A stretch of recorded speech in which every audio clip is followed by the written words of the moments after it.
Hi, my name is Jack. My pronouns are they, them, and I am a member of the Tennessee HIV Prevention Trans Task Force.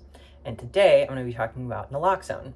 So, naloxone is a medication that is used to reverse opioid overdoses, or what are sometimes called opioid poisonings. Some examples of opioids are heroin, fentanyl, and many prescription pain medications. Because there may be undisclosed ingredients in what people are using, benzodiazepines such as Xanax or Klonopin, stimulants, and other types of drugs may be contaminated with opioids such as fentanyl or fentanyl-like substances, which can lead to an opioid overdose. An opioid overdose causes respiratory depression, where a person's breathing becomes slow and ultimately stops.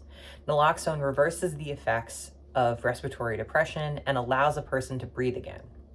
You may have heard people call naloxone by the brand name Narcan. Narcan is the brand name for the nasal spray applicator, one of the most common types of naloxone. Another common type is an intramuscular naloxone, which usually comes in a package with 2 vials of naloxone and 2 needles to inject it.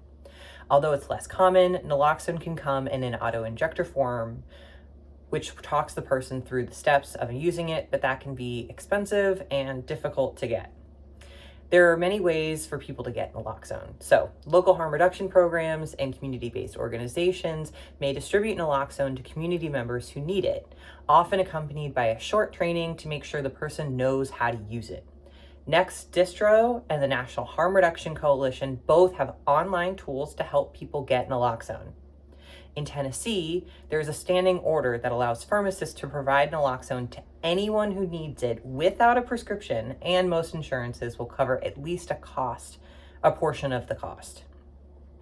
Tennessee also has a program called ROPS, or Regional Overdose Prevention Specialists, who do virtual and in-person trainings on how to use naloxone and will distribute naloxone to the people after completing the training.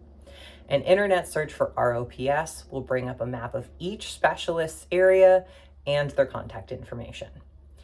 Tennessee has laws on the books to provide varying levels of protection when naloxone is used. First, the Tennessee Addiction Treatment Act provides a limited immunity from prosecution during a person's first overdose, meaning the first time a person overdoses, the police should not arrest them for a drug violation. Many of the people who use naloxone are also people who use drugs and are responding to a friend's overdose.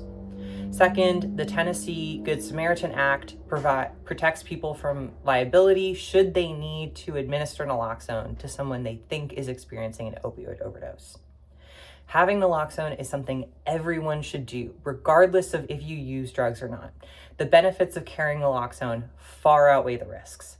It is not a dangerous medication, and it won't harm someone if they're not actually experiencing an opioid overdose. Increasing access to naloxone increases an individual's capacity to save lives.